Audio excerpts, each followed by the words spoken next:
This movie is based on the book of the same name, entitled Hiroshima, by John Hersey, written in 1946. Hersey, who was born in China, sets this book in Hiroshima, Japan, in 1945. At this time in history, President Harry Truman had just dropped an atomic bomb in Hiroshima.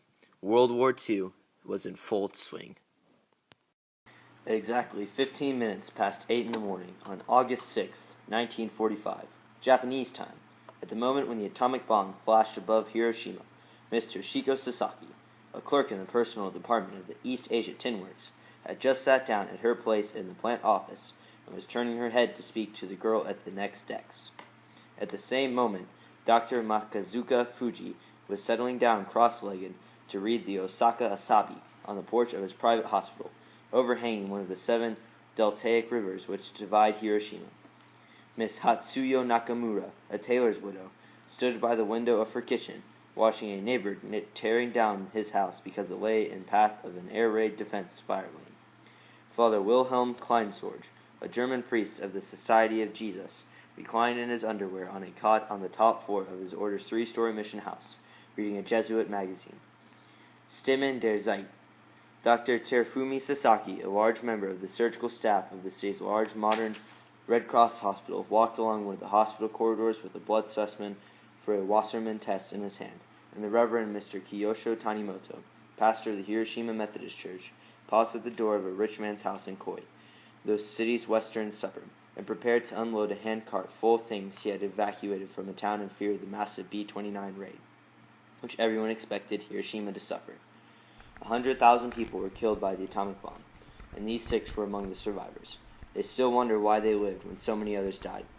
Each of them counts many small items of chance or volition, a step taken in time, a decision to go indoors, catching one streetcar instead of the next that spared him.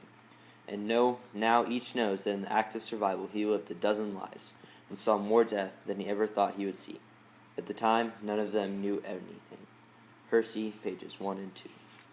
Mr. Tanimoto was still angry at doctors. He decided that he would personally bring one to Asano Park, by the scruff of the neck, if necessary. He crossed the river, went past the Shinto shrine where he had met his wife for a brief moment the day before, and walked to the East Parade Ground. Since this had long before been designated as an evacuation area, he thought he would find an aid station there. He did find one, operated by an Army medical unit, but he saw that its doctors were hopelessly overburdened, with thousands of patients sprawled among corpses across the field in front of it. Nevertheless, he went up to one of the Army doctors and said as reproachfully as he could, "Why have you not come to Asano Park? You are badly needed there." Without even looking up from his work, the doctor said in a tired voice, "This is my station." "But there are many dying on the riverbank over there." "The first duty," the doctor said, "is to take care of the slightly wounded."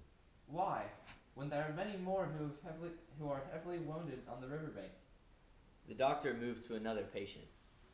"In an emergency like this, the first task is to help as many as possible, save as many lives as possible. There's no hope for the heavily wounded. They will die. We can't bother with them."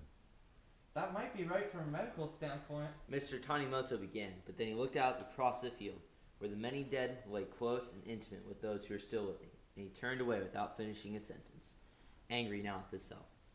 He didn't know what to do. He had promised some of the dying people in the park that he would bring them medical aid. They might die feeling cheated. He saw a ration stand at one end of the side of the field, and he went to it and begged some rice cakes and biscuits, and he took them back, in lieu of doctors, to the people in the park. Hersey, pages 50 to 51. The night was hot, and it seemed even hotter because of the fires against the sky, but the younger of the 2 girls, Mr. Tanimoto, and the priest had rescued, complained to Father Kleinsorge that she was cold. He covered her with his jacket. She and her older sister had been in the salt water of the river for a couple of hours before being rescued. The younger one had huge, raw flesh burns on her body. The salt water must have been excruciatingly painful to her. She began to shiver heavily, and again she said it was cold. Father Kleinsorge borrowed a blanket from someone nearby and wrapped her up, but she shook more and more and said again, "I'm so cold." And then she suddenly stopped shivering and was dead. Hersey, page 45. In John Hersey's novel, Hiroshima, he utilizes testimonials from different characters to convey a sense of perspective, suggesting a circumspect tone, illustrating that to really understand a historical event, you gotta view it from all the different angles. My favorite part of this movie, especially in the book, it's great. He combines two perspectives, one of Mrs. Sasaki and another of Dr. Sasaki. They had no idea, but when they meet, it's magical, the connection they feel between their surnames.